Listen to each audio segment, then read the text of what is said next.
Bien, bonjour ou rebonjour.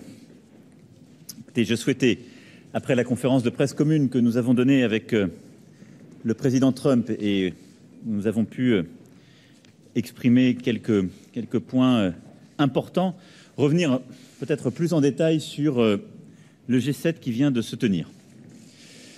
Je voulais d'abord évidemment remercier l'ensemble des chefs d'État et de gouvernement qui ont contribué à ces travaux depuis samedi soir. Au premier titre, tous les chefs d'État et de gouvernement membres du G7, mais aussi les chefs d'État que j'avais souhaité inviter, des 4 démocraties, si je puis dire, de bonne volonté que nous avons associées à la séquence biodiversité, pour partie Afrique et numérique, et les puissances africaines qui étaient présentes autour de la table, ainsi que les organisations internationales et régionales qui ont participé à ce G7. Je veux avant tout insister, comme nous l'avons fait avec le président Trump, sur la grande unité, l'esprit positif qui est sorti de ce G7. Ça ne veut pas dire qu'on est tombé d'accord miraculeusement sur tout, mais ça veut dire qu'il y a beaucoup de lignes de force et d'accords qui se sont dégagées, y compris de situations qui n'étaient pas données. Et je pense que c'est un élément important, et c'est d'ailleurs ce à quoi servent ces événements et précisément ces rassemblements de dirigeants, c'est leur utilité. Ce G7 a été constitué de 2 moments, comme nous l'avions voulu. Une première phase durant laquelle les chefs d'État et de gouvernement du G7 stricto sensu ont pu échanger des vues stratégiques sur à la fois la situation de l'économie mondiale et les grandes crises, dans un esprit extrêmement informel et en dégageant des lignes de force extrêmement synthétiques. C'était un retour, si je puis dire, aux sources du G7 qui me semblait particulièrement important dans des moments de fébrilité, de tension, d'incertitude, où parfois on crée de la tension avec un luxe de détails et parce qu'on ne se dit pas suffisamment les choses. Je vais vous rendre compte de cette discussion, mais elle a permis d'aboutir à une déclaration des chefs d'État et de gouvernement du G7 qui, dans quelques instants, va vous être transmise et sera publiée, qui tient en 1 page. Et donc celle-ci, vous pourrez la lire, parce que je suis convaincu que peu d'entre vous ont jusqu'alors lu des déclarations du G7 ou du G20. Pour en avoir négocié dans une vie antérieure, elles font 12 à 20 pages et elles sont assez techniques. Ce qui veut dire qu'on a eu beaucoup de débats, y compris techniques. Il y a eu un très gros travail des Sherpas, des équipes. Les ministériels, donc les rendez-vous entre les ministres, ont conduit à des textes beaucoup plus nourris et techniques, et c'est leur rôle. Mais cette page-là, je l'ai écrite moi-même à chaque fois après les séquences de discussion pour donc refléter nos échanges. Elle n'était pas écrite avant. Elle a été distribuée aux dirigeants et elle a été agréée par les dirigeants. Donc c'est vraiment ce sur quoi nous sommes tombés d'accord et c'est les éléments de consensus très simples sur lesquels on a voulu exprimer une vision claire et forte d'accord.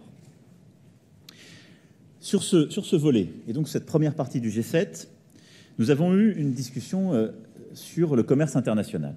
C'était hier matin. Et nous avons à cette occasion rappelé que le G7 est attaché à un commerce mondial ouvert et juste et à la stabilité de l'économie mondiale. On a d'ailleurs demandé à nos ministres des Finances de pouvoir travailler sur les préconisations, parce que quand on regarde l'environnement mondial, il y a plusieurs sources d'inquiétude qui peuvent apparaître, de l'instabilité, des ralentissements régionaux, en particulier d'ailleurs quand on regarde l'Europe, qui doivent nous conduire, d'une part, à interroger notre mode économique actuel. Beaucoup, il y a encore quelques mois, écrivaient qu'on ne pouvait pas, dans un univers de taux d'intérêt si bas, avoir des développements économiques. Et aussi nous interroger sur les mécanismes de relance de la croissance que nous devons opérer. Et c'est une discussion tout particulièrement que les Européens doivent porter. Plus spécifiquement, vous le savez, il y avait des tensions sur les sujets commerciaux ou de taxation.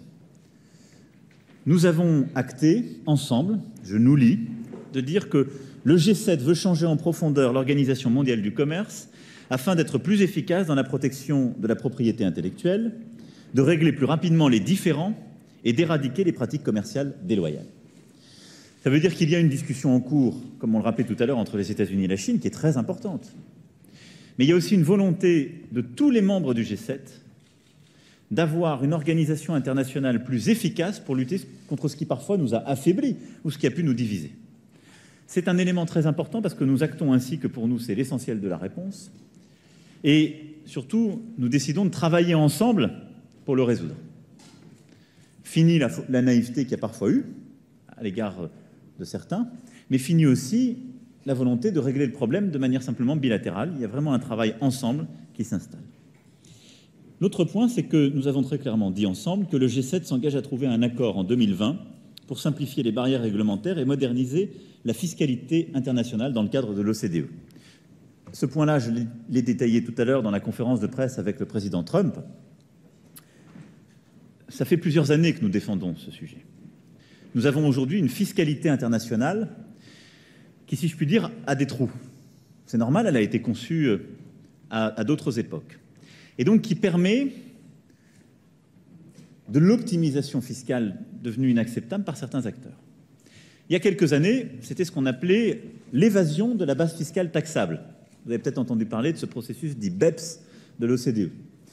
Et donc il y avait des grands groupes qui s'arrangeaient, qui transféraient les profits entre les pays pour mettre les profits dans les pays les moins taxés ou qui n'étaient pas taxés et qui ainsi échappaient à une taxation de pays où ils avaient leurs activités.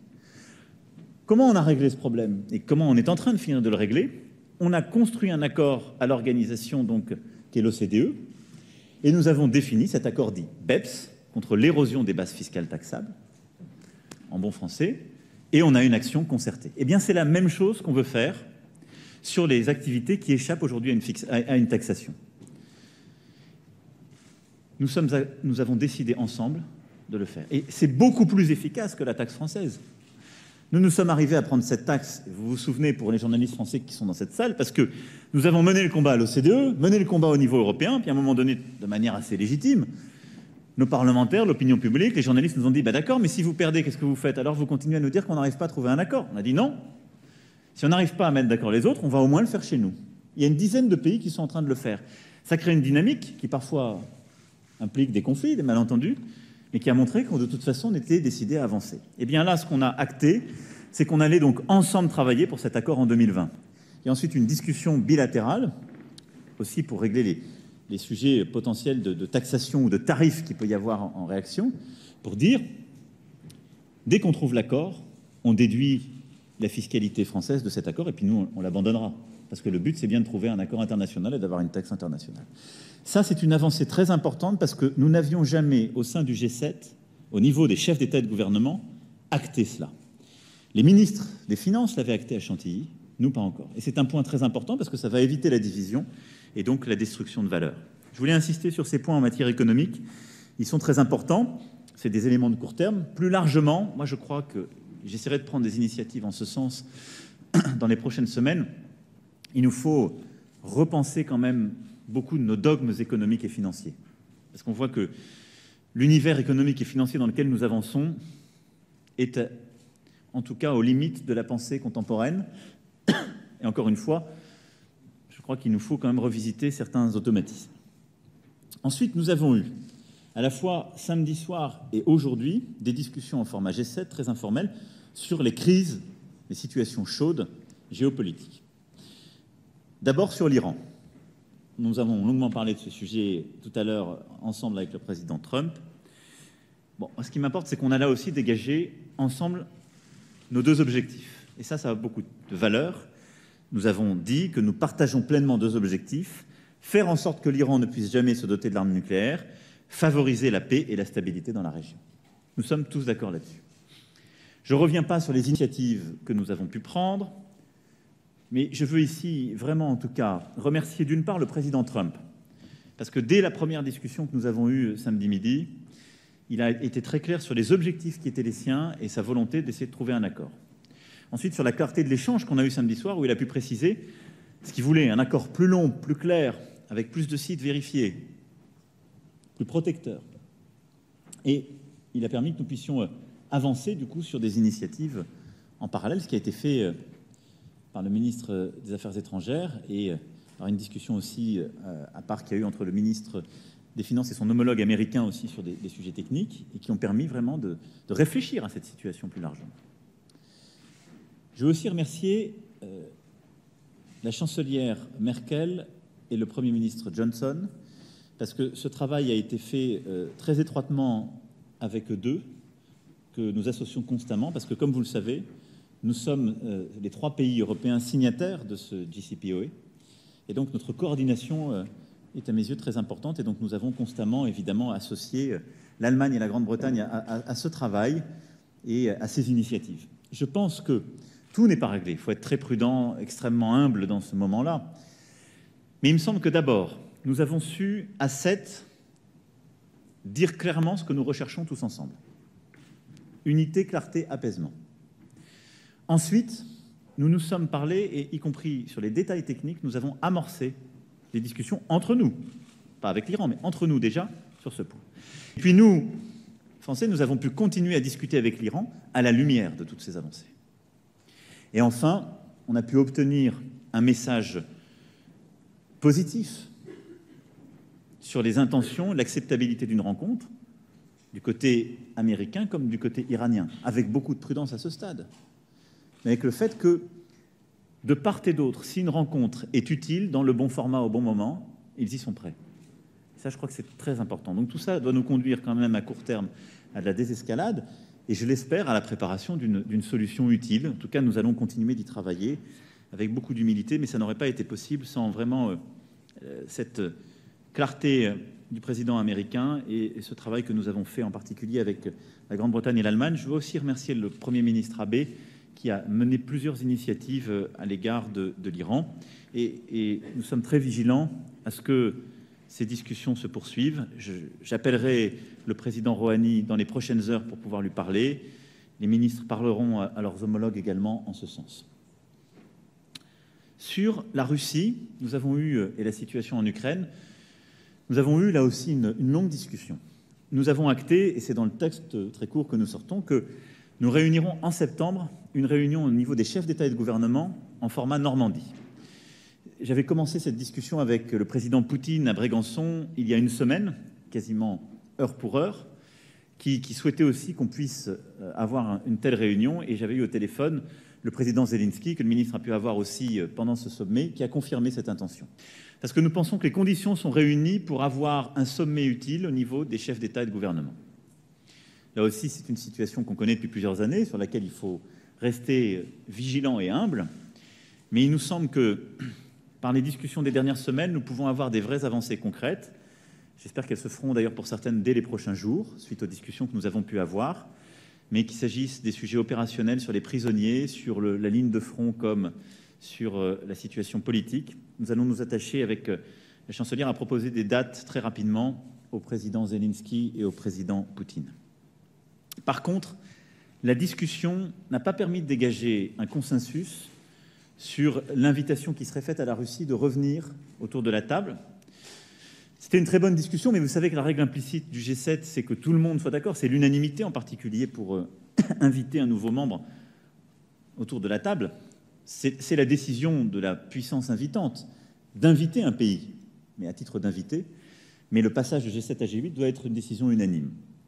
Et je crois qu'il y a eu une discussion qui a permis de dégager le fait que tant que certaines situations, comme ce qui s'était passé au Royaume-Uni, et surtout tant que la crise ukrainienne n'était pas réglée, il n'était pas opportun d'officialiser un retour au G8. Ces discussions se poursuivraient, mais dans le même temps, nous avons aussi tous acté qu'il était important de parler à la Russie, parce qu'elle était au cœur de toutes les crises régionales, et que ce que j'avais, au titre de la présidence du G7, initié lundi dernier, devait se poursuivre. Et d'ailleurs, avec la chancelière Merkel, nous aurons une discussion avec la Russie dans le sommet Normandie que j'évoquais. Nous le poursuivrons aussi sur la crise syrienne. Nous avons ensuite parlé de la Libye. Sur ce sujet, nous avons eu une discussion dans un format plus large, c'est-à-dire les membres du G7, et nous avons associé, lors de la session d'hier après-midi, les pays africains et les organisations régionales, ainsi que le secrétaire général des Nations Unies. Le message très clair qui ressort de nos discussions, qui a été longuement discuté, je vous le livre tel quel, c'est d'une part le soutien unanime, donc des membres du G7, de l'Union africaine et des pays africains qui étaient là. Afrique du Sud, Égypte, Burkina Faso, Sénégal. Et évidemment du président Faki comme du secrétaire général des Nations Unies. Et il est très clair également sur ce sujet que l'ensemble des puissances européennes qui étaient autour de la table ont confirmé très clairement leur accord.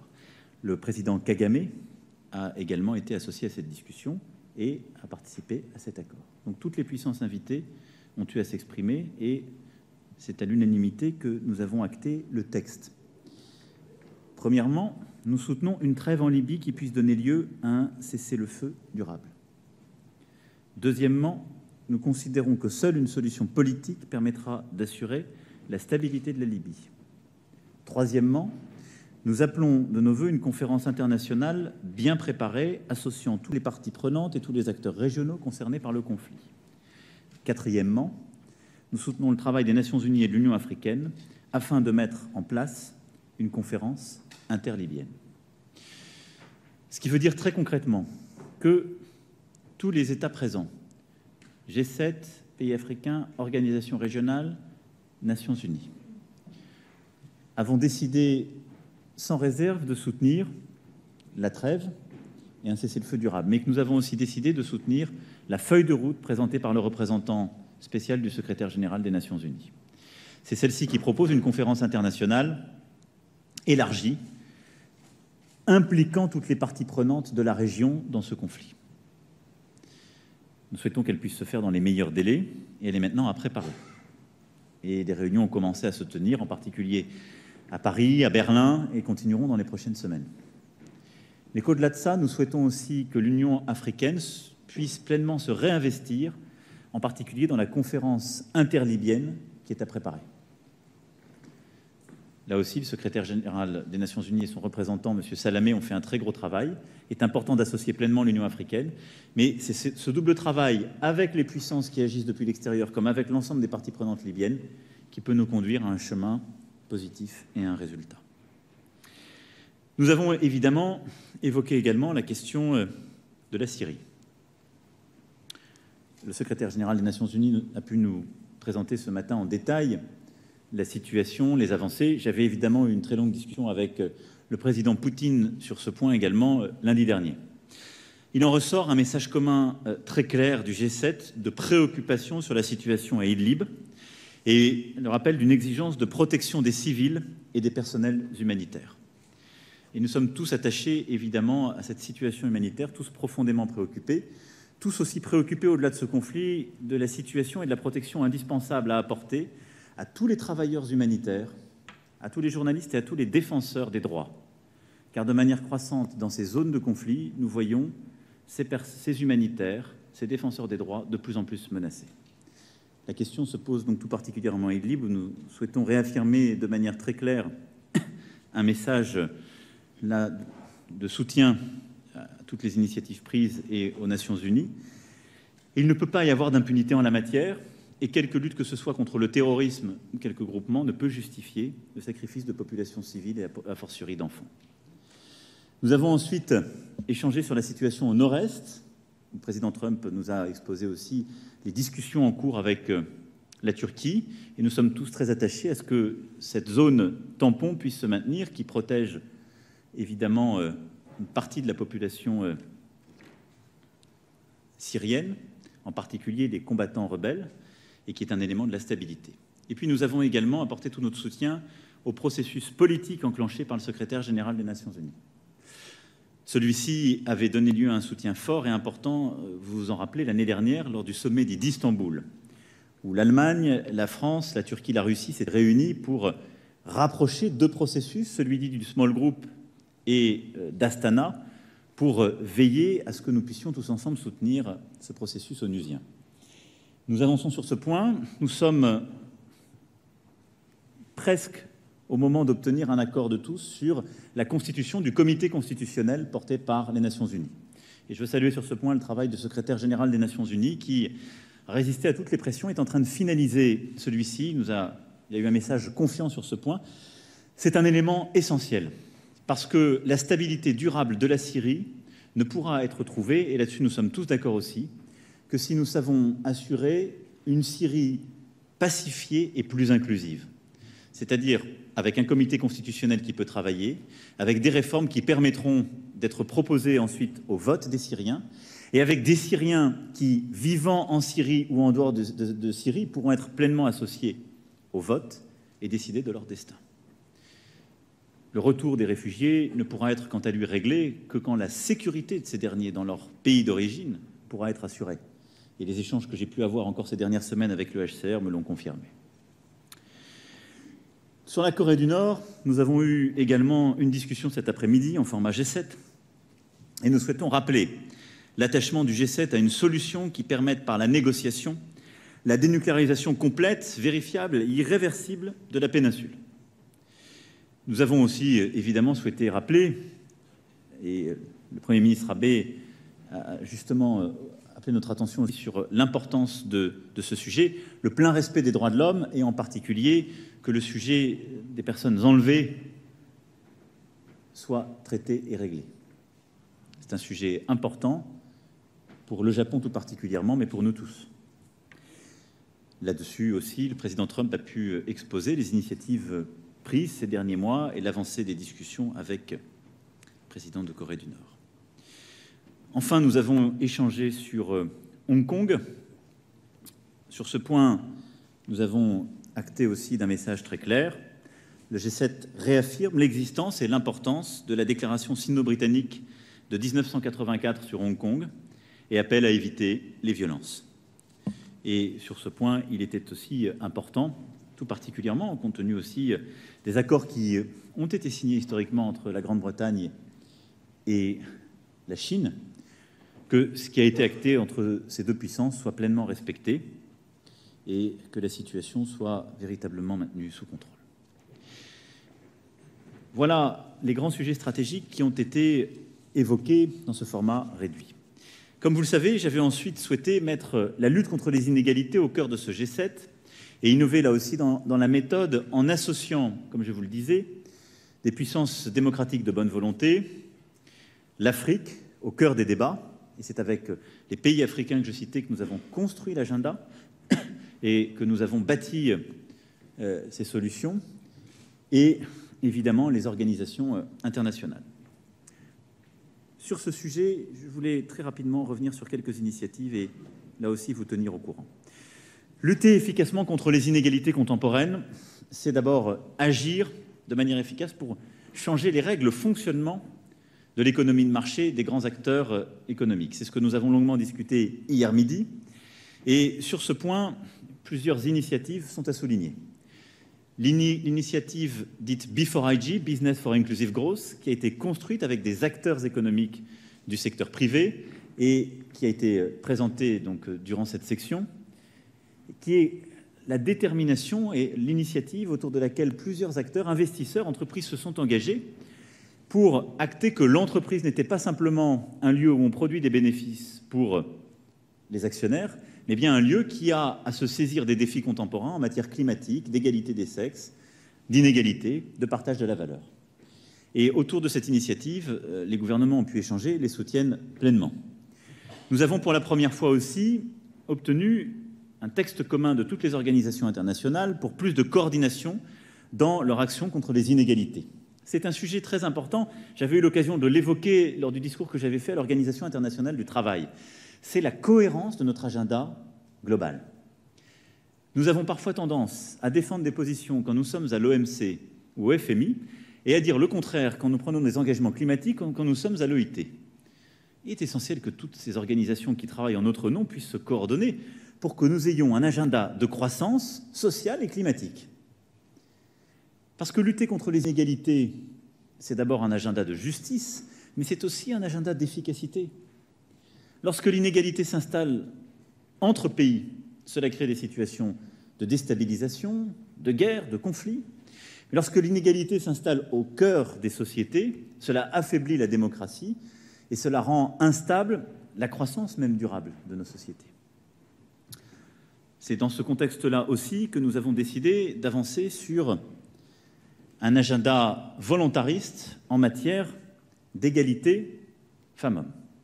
L'égalité de genre était aussi au cœur des discussions d'hier midi. Le partenariat de Biarritz pour l'égalité a permis de tirer toutes les conclusions du très bon travail fait par le Conseil consultatif l'égalité femmes-hommes que nous avons réuni suite à l'initiative de la présidence canadienne et qui a produit un rapport que je vous invite d'ailleurs à regarder de près en nous faisant plusieurs recommandations d'action avec là aussi un engagement que les États ont pris d'adopter des mesures nationales pour améliorer l'égalité.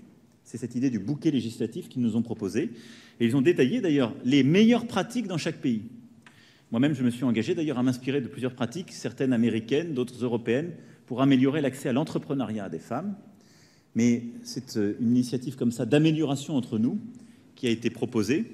Plusieurs autres axes sont importants, en particulier le fait que nous devons développer massivement dans tous les pays en voie de développement l'accès des femmes aux droits fonciers.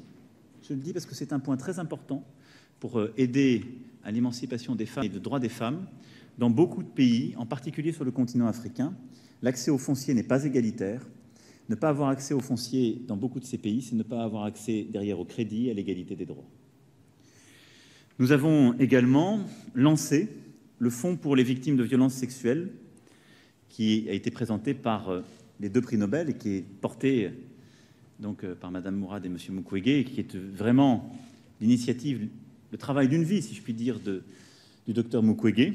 Et la France s'est engagée à verser 6,2 millions d'euros à ce fonds qui pourra ainsi, dès le mois d'automne, compenser son travail et donc pouvoir réparer physiquement, psychologiquement les femmes victimes de ces violences. Nous avons aussi, dans ce cadre, lancé l'initiative dite AFAWA, qui est une initiative extrêmement importante pour soutenir l'entrepreneuriat féminin en Afrique. Initiative qui a été pensée, initiée par Angélique Kidjo, portée par la Banque africaine de développement, que notre présidence a voulu mettre en avant, conforter, et pour laquelle nous avons levé donc 251 millions de dollars, la France s'engageant elle-même à 135 millions de dollars dans cette enveloppe, et qui sera l'illustration même de ce que j'évoquais, c'est-à-dire avoir des structures financières qui permettent aux femmes africaines d'accéder au crédit et donc à l'entrepreneuriat. Car aujourd'hui, en Afrique, dans beaucoup d'endroits, les femmes n'ont pas accès au crédit et donc ne peuvent tout simplement pas commencer une activité. La lutte contre les inégalités, c'est évidemment un agenda également climatique, et nous l'avons évoqué hier et ce matin. Dans ce cadre-là, nous avons évidemment avancé sur beaucoup de sujets. D'abord, nous avons lancé, dès le début de ce sommet, une initiative sur l'Amazonie. Nous avons eu une très longue discussion dès samedi soir, et nous avons ce matin présenté avec le président Piñera l'initiative que nous lancions ensemble et la mobilisation. Je n'y reviendrai donc pas ici, je répondrai à vos questions si vous en avez, mais nous avons eu une conférence de presse ad hoc sur ce sujet. Mais nous avons aussi, pour lutter contre ces inégalités climatiques et donc traiter de ce sujet du climat et de la biodiversité, pris plusieurs initiatives extrêmement concrètes. Et c'est dans cet esprit que nous avons voulu avancer. D'abord, en mobilisant pour le sommet organisé par le secrétaire général des Nations Unies au mois de septembre. Là-dessus, nous nous sommes nous-mêmes beaucoup mobilisés pour aider à avoir des engagements financiers pour le Fonds vert, essentiel pour la stratégie financière de transition. Comme vous le savez, la France, avec la Jamaïque, a été mandatée par le secrétaire général des Nations Unies pour aider au financement et en particulier à l'aide que les pays développés doivent apporter aux pays en développement sur ce sujet. 3 pays ont annoncé leur doublement de contribution au Fonds vert, la France, l'Allemagne, le Royaume-Uni. Ce G7 permet de mobiliser en tout près de 5 milliards de dollars en vue de sa reconstitution. Et c'est un point extrêmement, là aussi, important et qui était attendu par le secrétaire général, donc c'est 4,8 milliards d'euros. Sur le climat, nous avons également parlé de la biodiversité. Et nous avons adopté, au niveau des chefs d'État et de gouvernement présents, en format élargi, c'est-à-dire ceux du G7, plus tous ceux qui étaient associés au G7. Et donc, je parle là aussi de pays aussi importants pour la biodiversité que l'Afrique du Sud, le Rwanda ou l'Inde, pour n'en citer que quelques-uns. Nous avons formellement adopté la charte pour la biodiversité. C'est là véritablement une première. Vous vous souvenez sans doute, il y a quelques mois, que pour la première fois, des experts internationaux avaient adopté un rapport sur la biodiversité. Ce groupe qu'on appelle celui de l'IPBES, qui est l'équivalent pour la biodiversité du GIEC pour le climat. Ça avait donné lieu ensuite à une déclaration commune, un travail des ministres de l'Environnement. Eh bien, au niveau des chefs d'État et de gouvernement, pour la première fois à ce niveau de solennité, cette charte est adoptée. Elle doit maintenant, si je puis dire, rentrer dans les travaux pratiques, et c'est ce que nous avons décidé ensemble. C'est un premier engagement historique et très important. Il nous faudra maintenant travailler sur des dates, des cibles et engager tout le monde de manière concrète sur cet agenda. Nos rendez-vous sur ce point seront le Congrès pour la nature à Marseille en juin 2020 et la COP biodiversité que présidera la Chine dans le deuxième semestre de l'année 2020 aussi. Mais ce sont des éléments très importants sur ce point. Enfin, nous avons avancé sur, au-delà du sujet amazonien que j'ai déjà évoqué, sur beaucoup de sujets très concrets et des coalitions concrètes d'acteurs. C'est ainsi que nous avons voulu avancer sur le sujet du climat et de la biodiversité. Nous savons les désaccords autour de la table. Une déclaration pour savoir qui ne signe pas l'accord de Paris n'était pas très utile, vous en conviendrez. Par contre, c'est utile de voir comment se joue la dynamique et comment on arrive à enclencher tout le monde. Sur ce sujet, premier point, je le rappelais tout à l'heure lors de ma conférence avec le président Piñera, nous continuons le travail sur l'accord de Paris. Ça ne concerne pas directement le G7, mais nous avons obtenu que les Russes enclenchent le processus d'approbation et de ratification. Je pense qu'il sera finalisé dans les prochaines semaines. J'ai eu une très bonne discussion avec le président Poutine sur ce point. C'est une avancée majeure, car cette ratification était bloquée depuis la signature. Ensuite, si on veut mettre en place les accords de Paris et avancer sur cet agenda, vous le savez, le cœur, c'est de rehausser nos engagements et donc d'aller sur l'engagement dit de neutralité carbone en 2050. C'est inclus dans la stratégie de l'accord de Paris, mais c'est une précision. On avait jusque-là surtout parlé de nos engagements pour 2030. Nous avons là-dessus, comme vous le savez, mené plusieurs initiatives. Au niveau européen, on était 2 il y a 6 mois, avec les Pays-Bas. On était 8 en mai de cette année à Sibiu. On a élargi le club, on a presque tout le monde maintenant. Et vous avez entendu la présidente de la Commission européenne à venir, Madame von der Leyen, qui soutient cet agenda, donc je pense qu'on arrivera à finaliser la réponse européenne. Mais nous avons réussi à convaincre la Chine, qui s'est enclenchée dans cette dynamique, en particulier lors des discussions que nous avons eues à Osaka et qui ont donné lieu à un texte entre nos 2 ministres des Affaires étrangères. Et nous avons, dans la coalition neutralité carbone lors de ce G7, eu d'autres pays qui se sont joints à nous, en particulier l'Inde. Et c'est une avancée majeure sur ce point. Nous avons aussi avancé concrètement sur des agendas très pratiques. Une coalition pour réduire les émissions de gaz dits HFC. Ces gaz qu'on trouve dans les climatiseurs, un peu sous-utilisés peut-être cet après-midi, mais c'est une très bonne chose justement pour l'équilibre climatique, parce que je nous vois souffrir collectivement. Mais ces gaz donc dits HFC sont extraordinairement nocifs et avec des impacts en matière de réchauffement climatique bien pires que le CO2. Là-dessus, il fallait engager d'une part les acteurs industriels, mais aussi des pays très concernés comme l'Inde. C'est la coalition HFC que nous avons montée avec un très gros travail ces derniers mois et un engagement qui a été conclu jeudi soir lors de la visite du Premier ministre Modi et qu'il a pu exprimer aujourd'hui. De la même manière, un accord inédit a été trouvé en matière de transport maritime. Vous savez, c'est aussi un secteur qui émet beaucoup.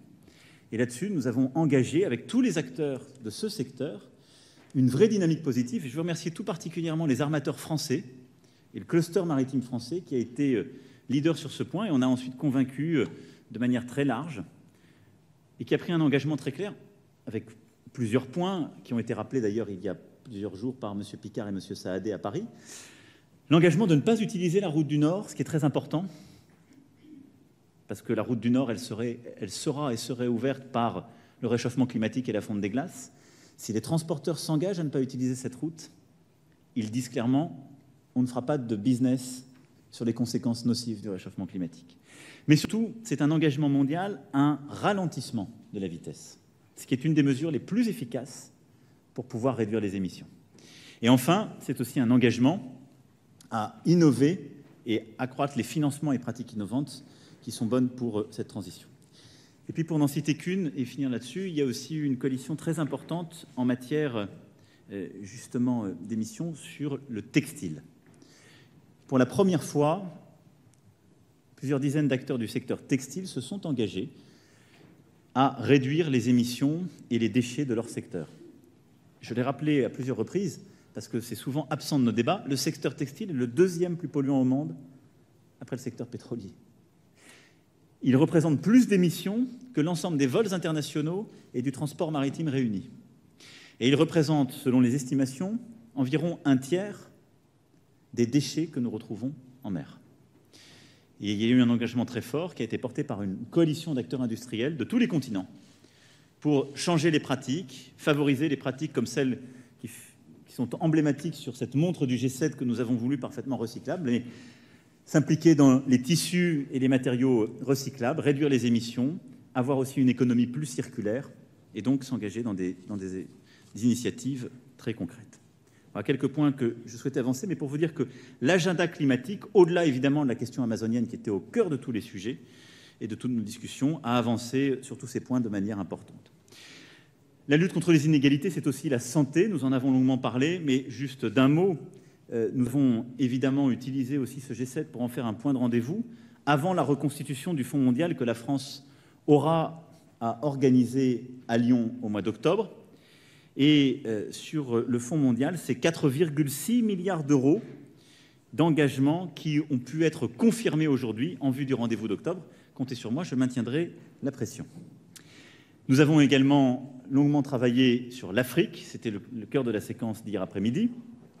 Je ne reviens pas sur les sujets les plus chauds et les crises, mais sur l'Afrique, nous avons surtout voulu acter d'une méthode du G7. On a parlé donc des crises avec les Africains, et moi j'y tenais beaucoup. On a parlé de Libye, on a parlé du Sahel, on a parlé de tous les sujets avec les Africains autour de la table.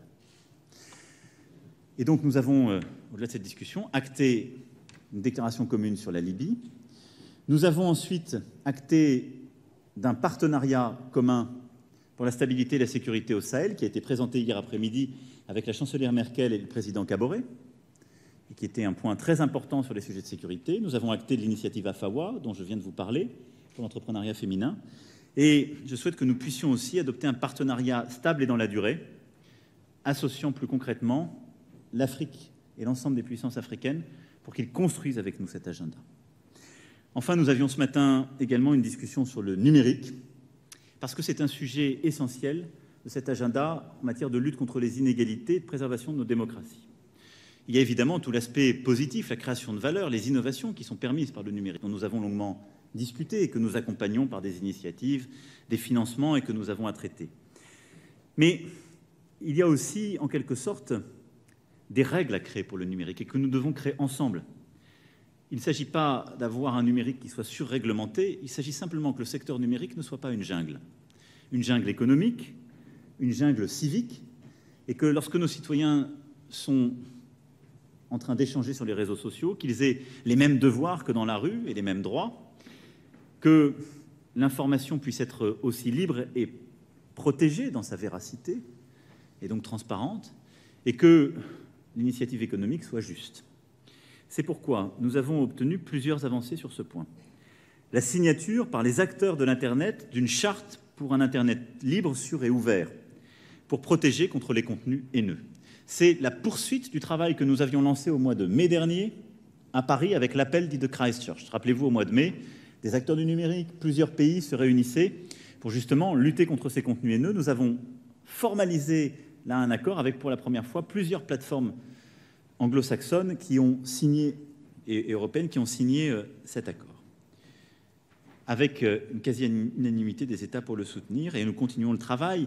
On a eu une très bonne discussion avec les États-Unis d'Amérique qui, pour des sujets juridiques, n'ont pas pu formaliser un accord sur ce point, mais avec beaucoup d'avancées concrètes qui me rendent optimiste pour les prochaines semaines.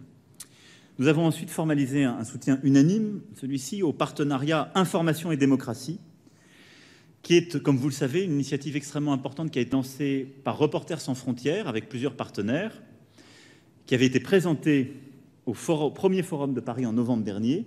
Il y a eu un très gros travail qui a été fait avec les acteurs économiques et les puissances qui étaient là. Il a été endossé et il y aura une signature formelle en marge de l'Assemblée générale des Nations unies au mois de septembre. Et nous avons passé une étape supplémentaire après nos conclusions de l'année dernière pour mettre en place un partenariat mondial pour l'intelligence artificielle qui sera basé à Paris et à l'OCDE, avec un lien privilégié avec le Canada, qui, avec nous, s'est beaucoup saisi de ce sujet, et plusieurs groupes de travail qui seront aussi tenus au Canada en partenariat étroit avec la France. Voilà l'essentiel des sujets que je souhaitais rapporter au titre de la présidence de ce G7 de la manière la plus la plus transparente et précise qui soit. Et donc, pardon d'avoir été peut-être un peu exhaustif, mais je pense que c'était ce que j'avais promis à mes collègues, et c'était la condition aussi pour avoir un document A7 le plus complet, et le plus clair, et le plus synthétique. C'est celui qui est en train d'être diffusé. Je voulais, en concluant, évidemment remercier l'ensemble des parties prenantes, et donc tous les chefs d'État et de gouvernement qui ont été ici présents. Remercier aussi tout particulièrement, d'une part, le Premier ministre Trudeau, qui a assuré la présidence de ce G7 avant la France et avait permis beaucoup d'initiatives et d'avancées, et remercier le président Trump, qui aura assuré la présidence l'année prochaine. Il a annoncé il y a quelques instants qu'il le ferait à Miami, et qui a aussi permis d'avancer sur beaucoup de sujets avec beaucoup de volontarisme et des discussions extraordinairement productives que nous avons pu avoir tous les deux et autour de la table à 7 ou plus. Je veux aussi ici remercier le secrétariat général de la présidence française qui a fait un énorme travail. Le Sherpa, l'ensemble des équipes diplomatiques français qui ont vraiment beaucoup œuvré, les ministres et leurs équipes, parce que tout ça est un travail de l'ombre que vous n'avez pas forcément vu, mais qui a pris des mois et beaucoup de nuits parmi ces mois à tout le monde, et en particulier toutes les équipes qui ont permis d'organiser tout cela, de créer ces lieux qui ont été appréciés par tous nos collègues, et d'organiser que tout se passe bien pour vous, pour l'ensemble des chefs d'État et de gouvernement. Et donc merci vraiment au secrétariat général, à la task force, aux ministres, aux Sherpas et à l'équipe de Sherpa pour le travail formidable qui a été fait et l'efficacité dans laquelle tout cela s'est conduit. Je veux aussi avoir un mot de remerciement pour la ville de Biarritz, ses habitants comme ses vacanciers, parce que nous avons évidemment bousculé le rythme habituel d'une fin de saison. J'irai dans quelques instants en mairie pour m'exprimer devant eux, à la fois les remercier et puis leur dire ce que nous ferons pour accompagner la ville et les commerçants. Mais c'était important. Et puis je vais vous dire juste 2 mots pour conclure. D'abord, il y aura un suivi de ce que je viens de vous dire. J'y tiens beaucoup, comme nous le faisons pour le One Planet Summit et tout ce sur quoi je m'engage. Et donc, nous allons préciser cela dans les prochains jours, mais nous allons mettre en place un suivi indépendant de tous les engagements pris.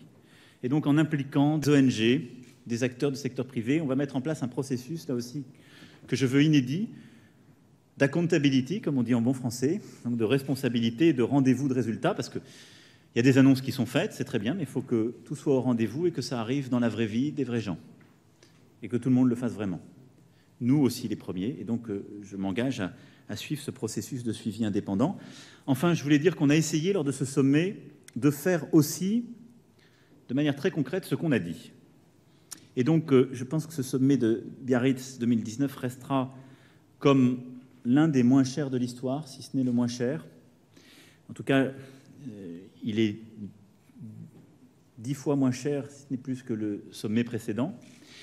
Je regardais par rapport aux chiffres du dernier G7 que la France avait eu à organiser à Deauville en 2011. Nous avions 40 millions d'euros votés, 31 millions dépensés. Nous avions cette fois-ci 36,4 millions votés et 21 millions d'euros ont été dépensés. Et donc c'est un sommet économe par rapport à tous les standards, économe par rapport à nos propres pratiques, parce que nous l'avons voulu aussi pleinement responsable, et c'est tout le travail qui a été fait par le secrétariat général, l'ensemble des partenaires, des mécènes que je remercie, ce qui a permis une labellisation, ce qui est une première. C'est un sommet qui a été labellisé en matière d'égalité femmes-hommes et labellisé en matière d'éco-responsabilité. Et pour toutes les empreintes carbone qui étaient malheureusement inévitables, les avions qui arrivent, les voitures qui bougent, etc., il y a un plan qui a été mis en place sur 30 ans pour compenser cet impact avec le financement d'initiatives avec les communes voisines de manière très concrète, très suivie et labellisée par AFNOR. Je voulais le dire de manière très empirique à l'issue d'un compte-rendu très exhaustif, parce que nous aussi on essaie de changer, et je pense que pour nos concitoyens, ces sommets, j'espère qu'ils le mesurent, ils doivent comprendre que ce sont des sommets utiles parce qu'ils permettent d'avancer sur des choses. On essaie de les rendre le plus utiles possible. Il y a des initiatives concrètes, mais ils sont d'autant plus utiles lorsqu'on agit, comme on dit. Et c'est, je crois, ce qu'on a tous essayé de faire lors de ce sommet. Je vais maintenant répondre à vos questions. Bonsoir, Monsieur le Président. Ça marche ? 1, 2 ? Oui. Bonsoir, Monsieur le Président. Rime Momtaz de Politico. Monsieur Trump a eu des commentaires ultra positifs à votre égard, personnellement, mais aussi à l'égard de votre G7. Est-ce que vous avez trouvé la sauce magique avec Trump? Et a-t-on assisté dans ce G7 au dévoilement, au grand jour, de la diplomatie macronienne? Alors, sur la deuxième question, il ne m'appartient pas à moi d'y répondre. J'ai essayé de mettre en œuvre, au nom de la France, ce en quoi je crois et ce qui est, je crois, très profondément notre identité. Je l'ai dit à plusieurs reprises. Nous croyons au multilatéralisme fort. C'est ce qu'on a essayé de mettre en œuvre depuis 2 ans, et c'est, je crois, une partie de ce qui... Qu'est-ce que ça veut dire? Ça veut dire que quand il y a des puissances importantes autour de la table qui disent ce multilatéralisme n'est pas efficace, il faut les écouter. Mais il faut aussi les convaincre de rester dans un cadre multilatéral en disant, même si vous êtes très fort, le cadre bilatéral est peut-être pas le meilleur. Et le faire en essayant de convaincre, mais du coup en endossant aussi un travail de refonte beaucoup plus ambitieux qu'on ne l'a jamais eu, beaucoup plus volontariste du cadre multilatéral. C'est ce qu'on s'est engagé à faire sur l'OMC ou le CDE, par exemple. Ensuite, je l'ai dit à plusieurs reprises, je crois que le travail de la France, c'est d'être une puissance médiatrice. C'est-à-dire que, je crois que je l'avais dit à la conférence des ambassadeurs l'année dernière, de mémoire, en essayant de théoriser ce rôle. Nous sommes une puissance économique, industrielle, militaire, géopolitique, mais le rôle particulier qui est le nôtre, c'est de parler à tout le monde. Et je crois que l'identité profonde de la France n'est pas d'être une puissance alignée, bloquée, de ne pas être une puissance qui, en quelque sorte, considère que les ennemis de tous mes amis sont forcément les miens, mais qui essaie de construire des solutions utiles sur le plan universel. Et ça, je crois que c'est un point important, c'est ce qu'on a essayé de faire, c'est ce qu'on essaie de faire tout le temps, mais qui s'est peut-être un peu cristallisé autour de cette présidence. Et essayer d'être une puissance médiatrice, ça veut dire aussi, parfois, accélérer, décider de prendre des initiatives pour utiliser le momentum que ces sommets créent. Et je crois que, pour moi, c'est très important parce que la situation du monde est déjà compliquée. Si on bureaucratise les discussions, on n'y arrivera pas. Parce qu'on sait que plus on descend dans les organigrammes, plus les solutions se figent. Et vous savez, moi j'ai pu observer que parfois on faisait dire au président Trump des choses qu'il n'avait jamais dites, mais qui étaient dans l'administration. Parfois on me fait dire la même chose. Et donc ça crée des malentendus. C'est beaucoup plus efficace quand on se parle de manière directe et qu'on arrive à concrétiser les choses de manière directe. Ça n'enlève rien au mérite de toutes les équipes, les administrations que nous avons avec nous. Mais je crois qu'il faut aussi que chacun joue son rôle. Et le rôle des décideurs, c'est d'être dans cette discussion concrète et d'avoir des vrais accords politiques qui ne sont pas des éléments de langage qu'on demande à nos équipes de faire pour nous. Et donc ce travail de puissance médiatrice, c'est, je crois, très profondément ce qui est notre vocation. Et après, ce que nous avons essayé de porter, s'il y a quelque chose que j'essaie de faire au nom des Français, c'est au fond de dire que notre rôle, c'est évidemment de défendre la France, mais c'est de défendre les valeurs universelles qui nous ont faites.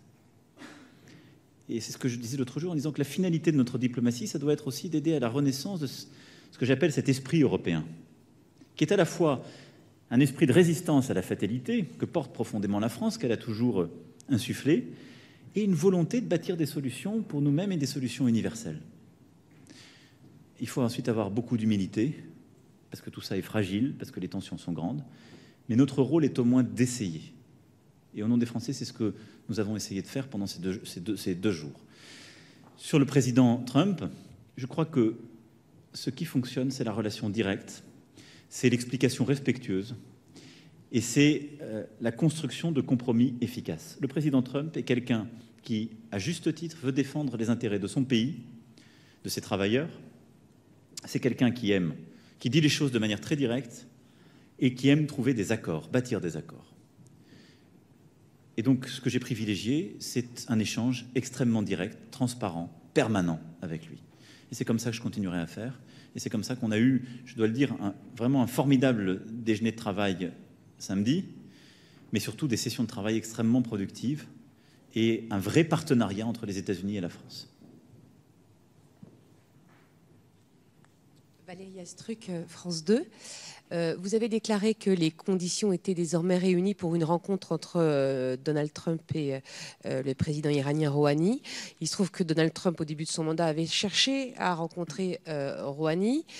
Qu'est-ce qui fait qu'aujourd'hui, l'Iran serait désormais favorable à rencontrer le président américain? Est-ce que c'est l'effet des sanctions? Deuxième question, est-ce que du coup la partie américaine serait prête à lever un certain nombre de sanctions? Et puis si cette rencontre se fait, comment la qualifieriez-vous et quel rôle comptez-vous y jouer? Merci. Alors ce sont trois très bonnes questions et je vais être très décevant sur ces trois très bonnes questions. Mais parce que la situation est ainsi faite et parce que c'est comme ça que je serai le plus utile. C'est le président Rouhani ce matin qui a déclaré qu'il était prêt à rencontrer les chefs d'État et de gouvernement si c'était utile à résoudre la situation. C'est une vraie avancée. Et le président Trump a dit tout à l'heure qu'il était prêt à rencontrer si des conditions étaient remplies, le président Rouhani. Et je crois que c'est voilà, le début de quelque chose qui permet un événement qui est cette rencontre. Après, les explications, les motivations, c'est qu'il y a eu un travail, c'est qu'il y a des sanctions qui créent un effet, indéniablement, et c'est qu'il y a tout un travail qui se fait derrière pour en créer les conditions. Le jour, le lieu, l'heure, etc., il est trop tôt pour le dire. Mais ça veut dire qu'il y a une évolution, et c'est peut-être à ça qu'on sert aussi, de rapprocher. Mais le président Trump, comme vous l'avez rappelé, a toujours dit qu'il souhaitait un accord.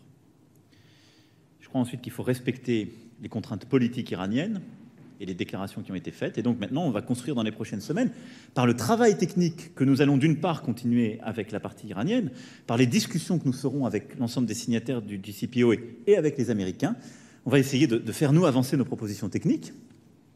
Et c'est comme ça qu'il y aura peut-être une atmosphère qui permettra un rendez-vous utile à un moment donné, que j'espère le plus proche. Ensuite, nous verrons quel cadre doit prendre ce rendez-vous. Est-ce que ce sera un rendez-vous à deux? Est-ce que ce sera un rendez-vous à plusieurs? Il est évident que, par exemple, les membres permanents du Conseil de sécurité, l'Allemagne, qui est aussi signataire du JCPOA, peuvent être utiles autour de la table et aider à ce qu'un accord puisse être trouvé. Et dans ce cadre, je crois pouvoir dire que nous avons tous l'intention de le faire. Et c'est pour ça aussi que j'ai travaillé très étroitement avec la chancelière Merkel et le Premier ministre Johnson ce sujet. Et après, j'attends que ça se tienne pour qualifier. Parce que je veux être prudent, mais très clairement, je pense qu'on a réussi, en tout cas à ce stade, à apaiser les choses et à créer des conditions. Mais aussi, on a réaffirmé très clairement nos objectifs. Jamais l'arme nucléaire et paix et stabilité. Et on va continuer à travailler avec humilité sur ce point. Alors, il ne m'appartient pas, c'est là où il ne m'appartient pas du tout de le dire, parce que nous, on travaille sur des hypothèses avec les uns les autres. Mais ça, c'est qu'à un moment donné, il devrait y avoir des échanges techniques entre les deux parties pour voir ce qu'on appelle les conditions utiles. Et il est évident, comme je le disais tout à l'heure, les termes de l'équation, c'est des engagements en termes de sécurité d'un côté, et ce sont des engagements en termes financiers de l'autre. C'est ça les paramètres.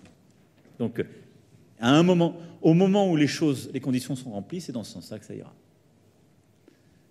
Bonjour Monsieur le Président, Jérémy Baudot pour Europe 1. Voilà plusieurs mois que vous annoncez vouloir faire un G7 utile. Vous parliez à l'instant de la vie des vrais gens. Quels seraient peut-être les 2-3 exemples que vous donneriez aux Français pour leur expliquer que peut-être ce G7 va changer quelque chose au quotidien dans leur vie? Et puis juste une toute petite question bonus. Quelle est la personne désignée par la France pour être commissaire européen? La deadline, vous le savez, c'est aujourd'hui. Alors, sur la deuxième question, je dirais qu'à chaque jour suffit sa peine. Et donc, je le dirai demain matin. J'ai négocié avec la présidente von der Leyen d'avoir un petit répit. Donc, je le dirai demain matin. Parce qu'on fait beaucoup de choses en même temps, mais on ne peut pas tout faire en même temps. Mais j'ai eu plusieurs discussions avec la présidente von der Leyen, parce que je souhaitais aussi que ce soit... Comme je veux l'aider à faire une commission très collégiale, je voulais aussi que ce soit construit dans les échanges. Écoutez, j'ai dit tout ce qu'on avait fait. Donc, si je devais expliquer très concrètement, très clairement ce qui est le plus utile, je dirais ce qu'on a réussi à obtenir lors de ce G7 sur la Libye et l'Iran est très important pour nous.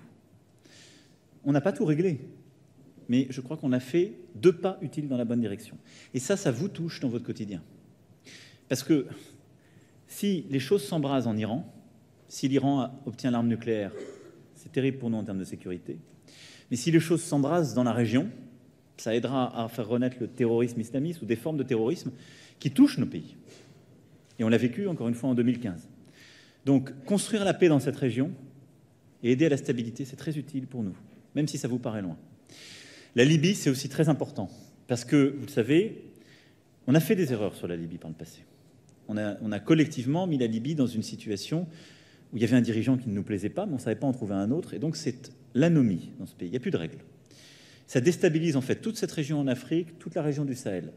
Ça nourrit beaucoup de trafic, et au fond, aussi longtemps qu'on n'aura pas réglé la situation en Libye, on ne pourra pas régler correctement la situation au Sahel, on ne pourra pas stopper les pires réseaux de migration, et donc on sera toujours confronté à ces situations inacceptables sur le plan humanitaire.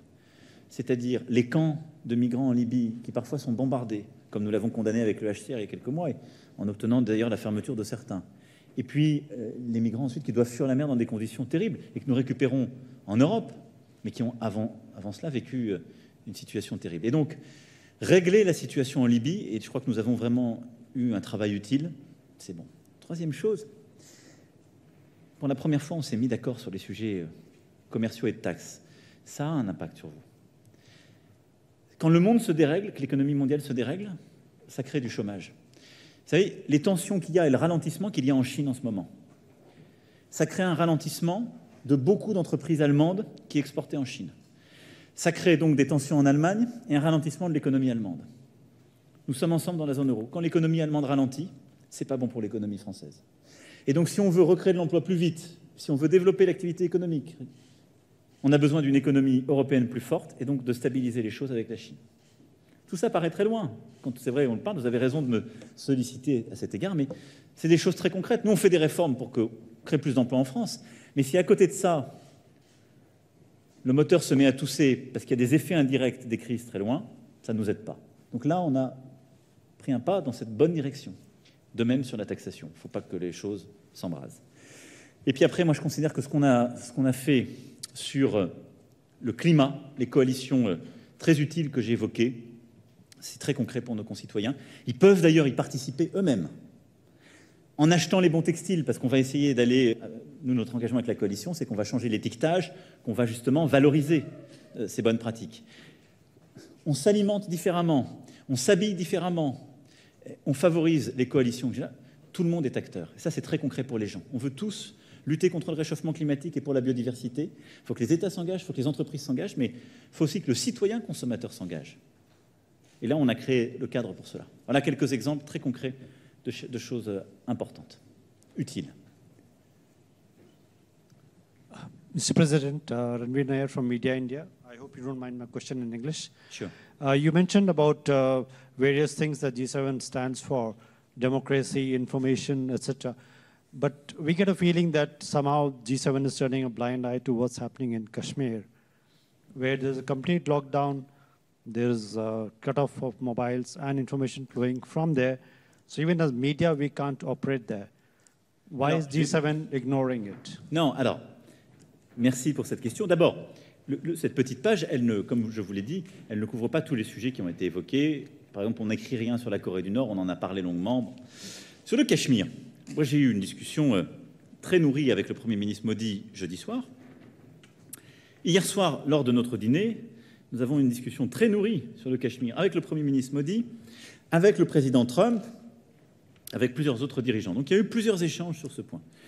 Moi, je redis ce que j'ai à plusieurs reprises dit et ce que nos échanges ont permis d'éclairer. Le Premier ministre Modi a décidé de changements juridiques qui relèvent de choix souverains. Mais la situation régionale reste évidemment extrêmement tendue. C'est pourquoi nous sommes tous vigilants à ce qu'il n'y ait pas un embrasement de la violence ou une relance du terrorisme. Le Premier ministre Modi, de manière très claire, dans notre échange, et il l'a affirmé en conférence de presse avec moi, s'est engagé à lutter très activement contre le terrorisme et véritablement à assurer la stabilité. Et ensuite, sur le sujet plus large du Cachemire, et pas simplement de l'Inde, nous savons bien que ce sujet est un sujet dont le cadre est bilatéral et qui relève de la relation entre l'Inde et le Pakistan. C'est pourquoi aussi, j'appellerai cette semaine la partie pakistanaise pour pouvoir avoir un échange avec M. Khan et appeler aussi au calme, à la stabilité et éviter toute escalade. Voilà ce que nous avons échangé.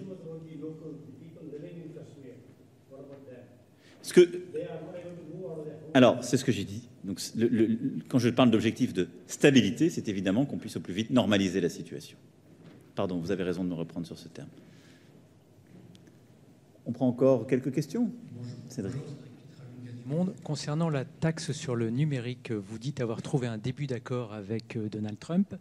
Vous dites que la France est prête à renoncer à la taxe nationale en cas de mise en place d'une taxe internationale. Vous dites aussi que la France est prête à accorder un crédit d'impôt s'il y a eu un trop-plein perçu par l'État français sur la taxe GAFA.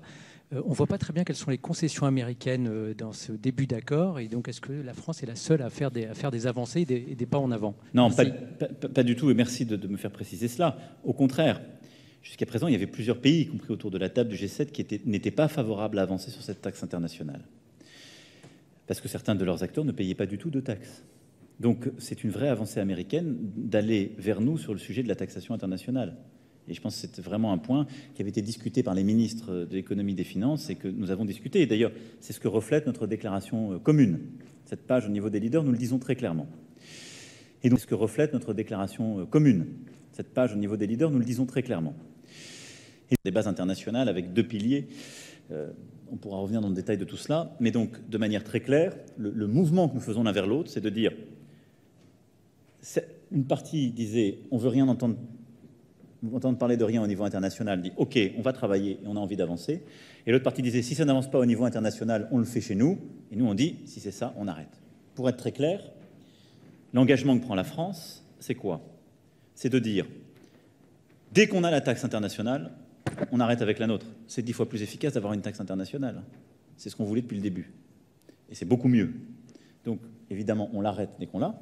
Et la deuxième chose, c'est de se dire, commençons plus vite les débats. Et permettons, ce n'est pas un crédit d'impôt, qu'il n'y ait pas de, si je puis dire, une taxe sur l'autre.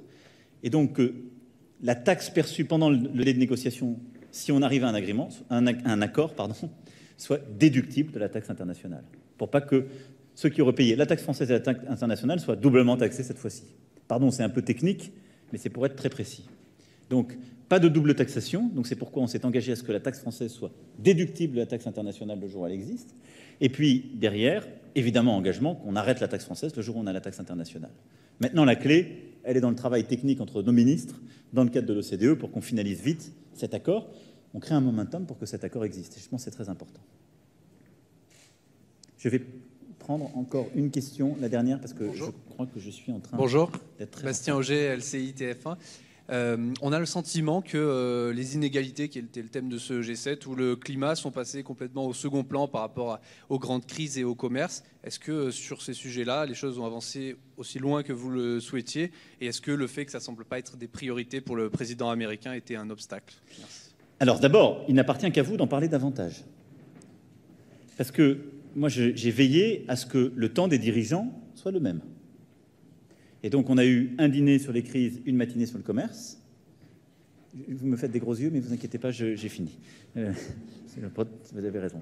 Et ensuite, on a eu un déjeuner sur la biodiversité, une après-midi de travail sur l'Afrique, une matinée sur le climat, la biodiversité, et ensuite la dernière session sur le numérique. Donc, quand je regarde les choses, l'agenda inégalité n'est pas marginalisé. Et il y a énormément d'actions qui ont été prises sur cet agenda. Donc, je vous trouve un peu injuste. L'actualité récente a mis beaucoup l'accent sur la crise iranienne ou le commerce, et qui étaient très importantes, en particulier dans le cadre franco-américain. Mais regardez ce qu'on a fait sur l'Amazonie, ce qu'on a lancé. Malheureusement, si je puis dire, l'actualité nous a placés dans cette situation. Mais nous avons saisi le sujet dès le début, et on a réussi en 2 jours à acter d'une vraie décision, avec d'ailleurs des engagements financiers d'ores et déjà actés. Bon. Donc, et ça, c'est le climat et la biodiversité. Donc il y a eu une réactivité du G7 sur ce sujet très clair. Il y a ces vraies coalitions d'acteurs, il y a la charte biodiversité, il y a la coalition neutralité carbone. C'est des vrais sujets climat, c'est pas du tout marginalisé. Après, parfois, si je puis dire, il faut qu'on fasse attention collectivement à là où on met l'accent tonique, parce que parfois on le met là où on avait créé des désaccords importants. Et donc c'est vrai, comme avant ce sommet, on disait ça va être terrible sur le commerce et la taxe digitale, ça va être terrible sur l'Iran. On a intelligemment essayé de trouver une solution utile et avancée. Donc on a beaucoup parlé de ça, mais ça n'enlève rien à l'importance de tous les autres sujets. D'une part, je considère qu'on a fait beaucoup de choses utiles, beaucoup de choses importantes, qu'on a initié cette stratégie de mobiliser l'Afrique et des puissances de bonne volonté et des ONG. Et puis, j'ai une réponse, si je puis dire, encore plus simple.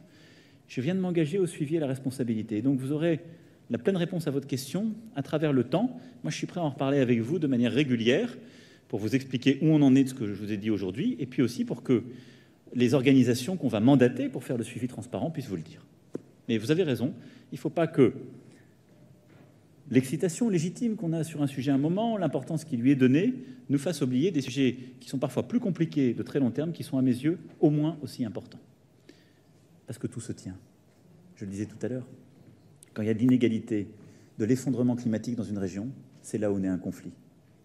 Je préfère régler le problème que passer beaucoup de temps à essayer de trouver la solution. Régler le problème en amont. C'est ça aussi l'agenda des inégalités.